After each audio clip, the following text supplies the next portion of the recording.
नमस्कार. महाराष्ट्र लाईव्ह मध्ये आपलं स्वागत. मी रेश्मा फडतरे.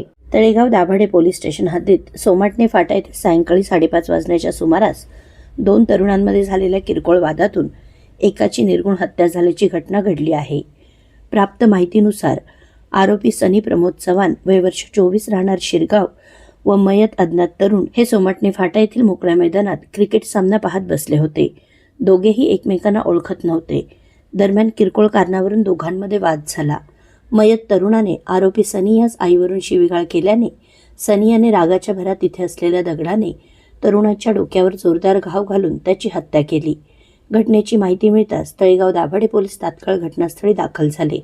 आरोपी सनी यास ताब्यात घेतले असून हत्येचं नेमकं कारण शोधण्यात येत आहे.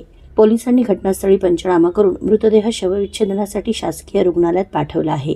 वरिष्ठ पोलीस निरीक्षक कन्हैया थोरात यांच्या मार्गदर्शनाखाली पोलीस उपनिरीक्षक रवींद्र खामगळ पुढील तपास करीत आहेत.